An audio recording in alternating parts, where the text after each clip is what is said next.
যে যেমন ভাবে সত্য তেমন হয় না। সত্য হয়, সত্য সত্যের পথে চলে, এবং সত্যের একটা রিসোর্স থাকে, একটা রেফারেন্স থাকে, এবং একটা ভান্ডার থাকে। সত্যের ভান্ডার থেকে সত্যকে জানতে হবে।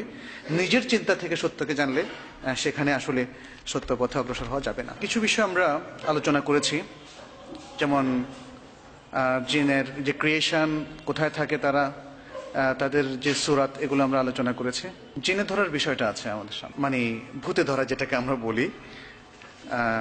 আসলে কি মানব দেহে তাদের কোনো নিয়ন্ত্রণ আছে কিনা, এই বিষয়টা আমাদের সমাজে অনেক সময় একটা প্রশ্ন সৃষ্টি করে।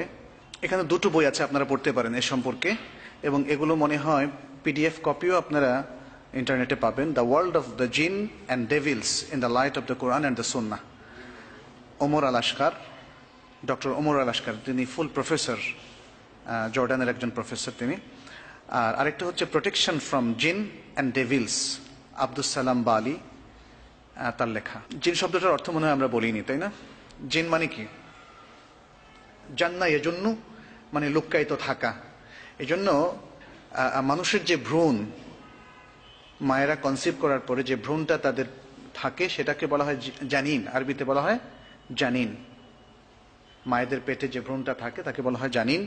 আর জিন আর জানিন এক জিনিস নয়। জিন হচ্ছে এটা একটা প্রজাতি, যেটা যেটা আল্লাহ তাআলা এই পৃথিবীতে যে দুটো প্রজাতি সৃষ্টি করেছেন, যাদেরকে তিনি শরিয়ত দিয়েছেন, বিধান দিয়েছেন মানার জন্যে, সেই দুটো মধ্যে একটা হচ্ছে জিন, একটা হচ্ছে ইনসান বা মানুষ। আমরা এই আয়াতগুলো আপনাদেরকে পড়ে শুনিয়েছি এর আগে। জিনদের মধ্যে বিশ্বাসীও আছে, অবিশ্বাসীও আছে। যেটা তারা বলেছে সূরা জিনের মধ্যে, ওয়া আন্না মিন্নাল মুসলিমুন, আমাদের মধ্যে আছে মুসলিম, ওয়া মিন্নাল কাসিতুন, এবং আমাদের মধ্যে আছে সীমালঙ্ঘনকারী। ফামান আসলামা, আর যারা ইসলাম গ্রহণ করেছে, ফাউলাইকা তাহাররাউ রাশাদা, তাহলে এরাই সত্যকে গ্রহণ করতে পেরেছে। জিন তো আছে, এটা আমরা একটু আগে আলোচনা করেছি, কোরআনে আছে, হাদিসে আছে, এবং সারা পৃথিবীর সমস্ত ইসলামিক স্কলাররা একমত। এখানে কিন্তু কেউ দ্বিমত করেননি, যে কোনো মুসলিম স্কলার যে জিন আছে কিনা এই ব্যাপারে সন্দেহ পোষণ করেছেন, করেননি। কারণ এটা সম্ভব নয়, কারণ এটা ওহীর ইনফরমেশন। যে হাদিসটা আমরা একদম লাস্টে বলেছিলাম, যে শয়তান মানুষের শিরা উপশিরায় চলতে পারে, তার অ্যাক্সেস আছে। জিন কোথায় থাকে সেটা আমরা বলেছি, যে খুবই নিকৃষ্ট জায়গাতে, সাধারণত খারাপ জিনগুলো, আর ভালো জিনগুলো মসজিদে অথবা ভালো জায়গাতে। জিন কোনো কোনো পশুর আকৃতি ধারণ করতে পারে, এটা বুখারী হাদিস থেকে প্রমাণিত। ধোঁয়ার আকৃতিতে তাদের ওয়েস্ট বা ওয়েস্টেজগুলো শেষ হতে পারে, বা তাদের জীবন অবসান হওয়ার সময় ধোঁয়ার আকৃতি দেখা যেতে পারে, এটাও বুখারীর আয়াত থেকে আমরা জানতে পারি। 6 ধরনের জিনকে অ্যাপয়েন্টমেন্ট দেওয়া হয়েছে, 6 ধরনের জিন। এক ধরনের হলো যারা যখন সালাত আদায় করে, সালাতের মধ্যে তাদেরকে মিসগাইডেড করে, মানে বিভ্রান্ত করে, যে তোমার সালাতটা হয়নি, ওয়াসওয়াসা দেয়, অথবা তাকে মানে মনোসংযোগটা নষ্ট করে দেয় ইত্যাদি। দ্বিতীয় হচ্ছে যারা স্বামী স্ত্রীর মধ্যে বিভক্তি সৃষ্টি করে, সাধারণত সেটা জাদুর মাধ্যমে।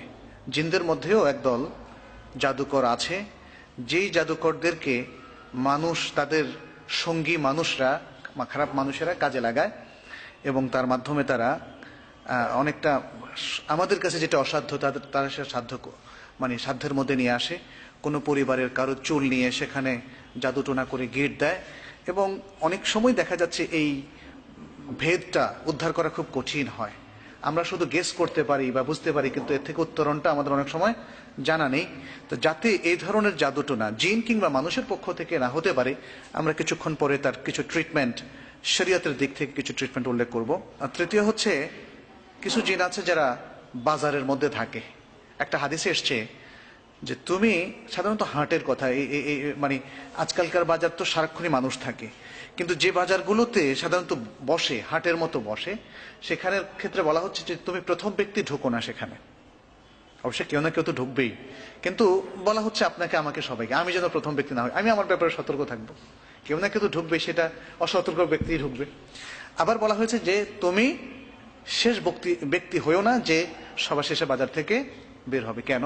কারণ সেখানে জিন থাকে। বাজারও জিনদের একটা স্থান, এখানে তারা নানা ধরনের কুকর্ম করে থাকে। চতুর্থ হচ্ছে যারা মিথ্যাকে মানুষের কাছে সুশোভিত করে, এবং পঞ্চম হচ্ছে যারা প্রাকৃতিক যে দুর্যোগগুলো হয় সে দুর্যোগের সময় যারা মানুষকে বিভ্রান্ত করে, আল্লাহর দিন থেকে সরিয়ে নেয়, এবং তখন হয়তো অনেকের কানে এইভাবে তুলে দেয়, দেখো তুমি দরিদ্র মানুষ, তোমার কি দোষ, অথচ আল্লাহর মানে বিপদটা এসে পড়লো তোমারই উপরে। তার মানে হচ্ছে দুনিয়াও শেষ, আখিরাতও শেষ। এবং ষষ্ঠ হচ্ছে মানুষের মধ্যে এমন কিছু প্ররোচনা দেওয়া যাতে তারা অ্যাডাল্টারি বা এরকম কোনো পাপের মধ্যে তারা লিপ্ত হয়। এখানে আরেকটা বিষয়, সাধারণত আমরা অন্য ধর্মের অনেককে দেখি তারা ফেরেশতাদের মধ্যে খারাপ ফেরেশতাও একটা আছে বলে তারা বিশ্বাস করে, কিন্তু ইসলামের বিশ্বাস হচ্ছে ফেরেশতাদের সকলেই ভালো, এবং ফেরেশতাদেরকে আল্লাহ তাআলা তৈরি করেছেন এমন নেচার দিয়ে যে তাদের সাধ্য নেই যে আল্লাহ তাআলার নির্দেশের ভায়োলেশন করে। আল্লাহ যা বলেন তাই তারা করে, এবং তারা খায় না, তারা পড়ে না, তারা বিবাহ করে না ইত্যাদি। অতএব ফেরেশতাদের মধ্যে খারাপ ফেরেশতা বলে কিছু নেই, বরং জিনদের মধ্যে সেটা আছে। জিনরা সানসেটের সময় বিশ্বে বের হয়, এবং অর্থাৎ সন্ধ্যা থেকে আরম্ভ করে রাত্রে তাদের বিচরণ বেড়ে যায়। আর এজন্যেই সানসেটের মধ্যেই সবাইকে ঘরে ফেরার জন্য একটা নির্দেশ ইসলামে আছে। সন্ধ্যার সাথে সাথেই সমস্ত খাবার দাবারও ঢেকে রাখার একটা নির্দেশ আছে, যাতে সেটা জিনের দৃষ্টিতে অথবা জিনের টাচে না আসে। এখানে ওই যে মুসলিম শরীফের একটা হাদিস আছে যে ইবলিশের আরশ বা সিংহাসন হলো কোথায়? পানির উপরে। এখানে একটা দোয়ার বিষয়ে বলা হয়েছে, আল্লাহুম্মা জান্নিবনা শায়তান ওয়া জান্নিবিশ শায়তানা মিম্মা রাযাকতানা। কারণ শয়তান চায় মানুষের সন্তানগুলো নষ্ট হয়ে যাক, গর্ভে নষ্ট হয়ে যাক, অথবা মানে প্রতিবন্ধী হোক ইত্যাদি নানা ধরনের বিষয়গুলো আছে। এখানে যদিও সায়েন্টিফিক ব্যাখ্যা আছে, একটা বাচ্চা কেন প্রতিবন্ধী হয় তার একটা সায়েন্টিফিক ব্যাখ্যা অবশ্যই আছে, কিন্তু সেখানে শয়তানের ইন্ধন, শয়তানের কোনো, আজকাল তো আমরা এটাও দেখি যে চিকিৎসার ভুলের কারণেও কিন্তু অনেক প্রবলেম দেখা দেয়, তাই না? একজন অ্যাডাল্ট ব্যক্তিরও, ছোট বাচ্চারও, এবং মানে মায়ের গর্ভস্থ সন্তানেরও কিন্তু অনেক ক্ষতি হয় ডাক্তারের ভুল ডায়াগনোসিসের কারণে অথবা ভুল পরামর্শের কারণে। সেক্ষেত্রে শয়তানের নিশ্চয়ই এই অ্যাক্সেসটা অস্বীকার করার মতো নয়। এই জন্যই এই দোয়াটা পড়া, জান্নিবনা শায়তান ও জান্নিবিশ শায়তানা মিম্মা রাযাকতানা। হে আল্লাহ, শয়তানকে আমাদের থেকে দূরে রাখো, এবং আমাদেরকে যে রিজিক তুমি যে সন্তান দিবে সে সন্তানের কাছ থেকেও শয়তানকে দূরে রাখো, অর্থাৎ শয়তানকে স্পর্শ করতে দিও না। ব্ল্যাক ম্যাজিক, যেটাকে আমরা জাদু বলি, এই ব্ল্যাক ম্যাজিক অথবা সেহের, এটা আসলে যারা জাদু করে এবং যারা জিন শয়তান এদের উভয়ের কর্মসংযোগে এই কাজটা হয়ে থাকে। এই জন্য আমি একবার ট্রেনে ভ্রমণ করছিলাম, নিজেই দেখলাম যে তাবিজ বিক্রি করছে। তো তাবিজটা খুলে দেখলাম যে হায় আল্লাহ, তাবিজের ভিতরে একটু মাটি আর একটু আঁকিবুকি লেখা, কিছু নেই। কিন্তু ওরা যে ওয়াজ করে যে কোরআনের সমস্ত গুণ এর মধ্যে আছে, হাদিসের সমস্ত বরকতের মধ্যে আছে ইত্যাদি, এ হচ্ছে ব্ল্যাক ম্যাজিকের নানা ধরনের রকম ফের। সেখানে অনেক সময় কুফরি কথাও থাকে, সেখানে অনেক সময় শয়তান জিনের কাজ। তো এগুলো ব্ল্যাক ম্যাজিক কিন্তু ভালো কোনো জিনের কাজ নয়, যেমন ভালো কোনো মানুষেরও কাজ নয়। অতএব শয়তান জিনকে খুশি করার জন্য তারা, শয়তান তো সবসময় খুশি হয়, দেখবেন যারা পৃথিবীতে দুর্নীতি করে বেড়ায়, খারাপ করে বেড়ায়, তখন ইসলামের অথবা ভালো লোকদের ক্ষতি করাটা তাদের একটা প্রধানতম কাজ হয়ে দাঁড়ায়। খামাখাই মানুষের মধ্যে দেখবেন যে এক শ্রেণীর লোক ভালো লোকদের ক্ষতি না করলে তার ভালো লাগবে না। তো এটাও হচ্ছে শয়তানদের একটা বিষয়। তো তখন তারা কি করে, এই মানে এই জিনগুলো, খারাপ জিনগুলো শর্ত করে যে তুমি কোরআনের এই পাতাকে অথবা কোরআনের এই মুসহাফটাকে ইয়েতে রাখতে হবে, বাথরুমের নিচে, অথবা মানে ময়লা কোনো আবর্জনার মধ্যে রাখা, ডাস্টবিনে রাখা, মানে এটা তাদের শর্ত করা হয়।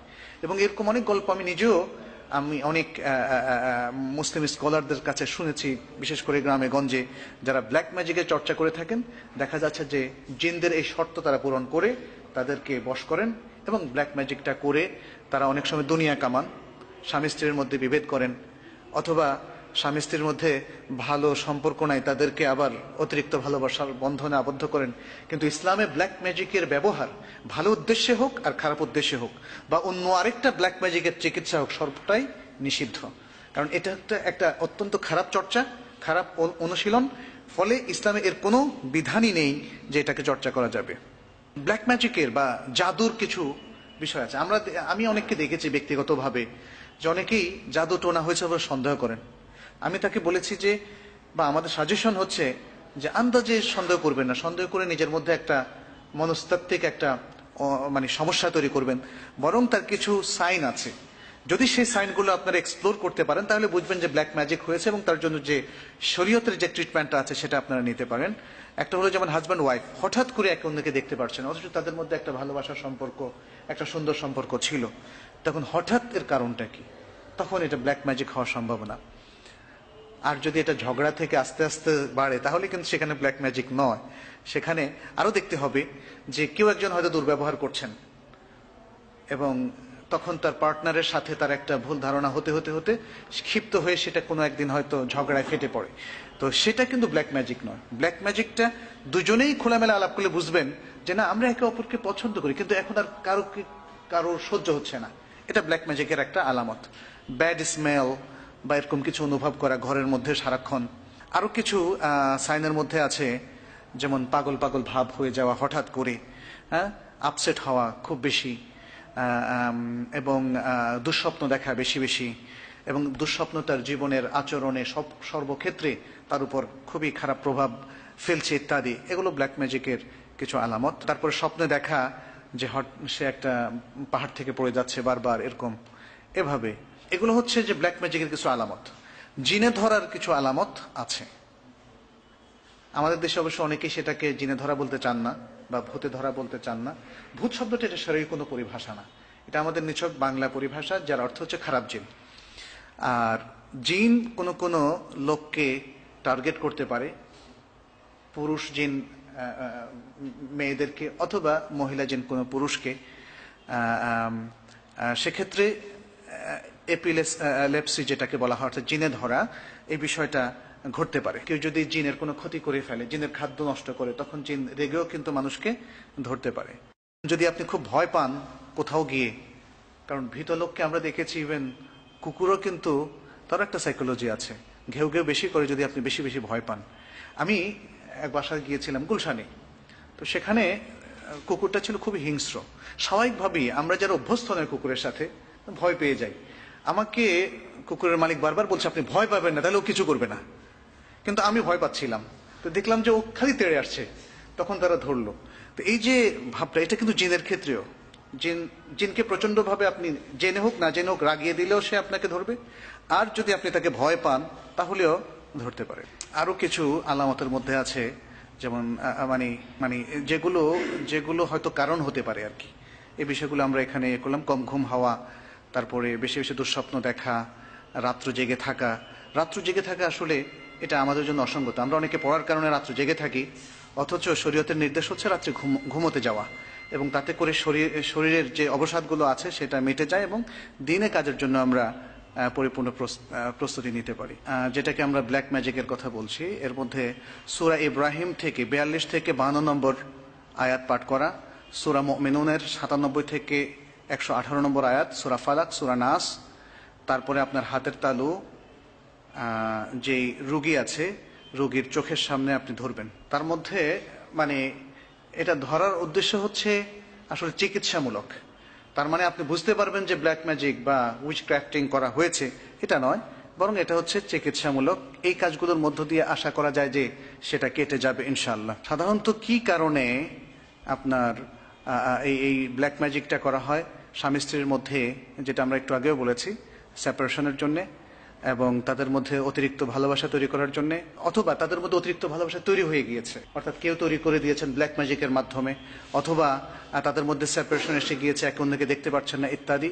অতিরিক্ত চিন্তা শক্তি এবং ইলুশন, ভ্রম হচ্ছে তাদের বারবার ইত্যাদি। খুব বেশি তারা অলসতা ফিল করছেন, এবং হঠাৎ করে কোনো যৌক্তিক কারণ ছাড়াই তারা যদি প্যারালাইজড হয়ে যান ইত্যাদি। এবং দীর্ঘদিন ধরে কোনো কারণ ছাড়া কারো বিবাহ হচ্ছে না, এগুলো হচ্ছে আপনার প্রমাণ। কিউর করার জন্য আমরা কি করতে পারি? প্রথম কথা হচ্ছে যে এই ব্ল্যাক ম্যাজিকের সূত্র যদি আবিষ্কার করা যায় তাহলে সেটাকে নষ্ট করে ফেলাটা হচ্ছে সবচেয়ে বড় চিকিৎসা। সেটা এখানে বলা হচ্ছে removing all amulets and prohibited things from the house and repent to Allah। যত কিছু আছে, কারণ সাধারণত জাদুর এই উপকরণগুলো মানুষ ঘরে ঢুকিয়ে দিয়ে যায়, সেগুলো যদি পরিবর্তন করে ফেলা যায় এবং আল্লাহর কাছে ফিরে আসা, ওযু করার মাধ্যমে, সালাত আদায় করার মাধ্যমে, তাহলে এটা হতে পারে। আর স্পেশাল একটা ট্রিটমেন্ট আছে, যদি কেউ বিশ্বাস করে যে তাকে জাদু করা হয়েছে, তখন তিনি 7টা বড়ই পাতা নেবেন এবং সেটাকে পিষে একটা এক বল পানির মধ্যে সেটাকে রাখবেন। তারপরে সেখানে বেশ কিছু ভার্স তিনি পড়বেন, কোরআনের আয়াত, যেমন তার মধ্যে আছে আয়াতুল কুরসি, আল কাফিরুন, সূরা ইখলাস, সূরা ফালাক, সূরা নাস এবং সূরা আরাফের 117 থেকে 122 নম্বর আয়াত, সূরা ইউনুসের 81 থেকে 82 নম্বর আয়াত, সূরা তাহার 69 নম্বর আয়াত। এবং তারপরে যিনি রোগী সেখান থেকে তিনি 1 কোষ পরিমাণ খাবেন এবং তারপরে 7 দিন একাধারে এভাবে করবেন, গোসল করবেন। ব্যাস, এই ট্রিটমেন্টটা যদি করেন তাহলে আশা করা যায় যে ইনশাল্লাহ কেটে যাবে। অনেক সময় এই কাজটা করা হয় বন্ধ্যাত্বের জন্য, মানে যেন সন্তান না হয়, সেক্ষেত্রেও আমরা সেই সেম ট্রিটমেন্টটা আমরা করতে পারি এবং তার কিছু আলামতও এখানে আছে। পিতামাতার নাম উল্লেখ করে অথবা কারো পোশাক নিয়ে কিংবা আরো নানা পদ্ধতিতে এই উইচক্রাফটার অথবা মানে যারা ব্ল্যাক ম্যাজিক করে তাদেরকে চেনা যেতে পারে। একটা লোককে আপনি চেনেন না, কিন্তু আপনার হয়তো একটা জিনিস নিয়ে যাচ্ছে সে, অথবা আপনাকে জিজ্ঞেস করছে, আমার সবাই ইনফরমেশন যেগুলো দিয়ে ব্ল্যাক ম্যাজিক করা যেতে পারে, তাদেরকে আপনার চিনতে হবে। এখানে আরো কিছু দিক নির্দেশনা আছে, আমরা সেটা সংক্ষেপ করছি। রুকিয়া, আপনি রুকিয়া করার জন্য যেই ট্রিটমেন্টটা আমরা করা যেতে পারে সেটা আমরা এখানে বলছি।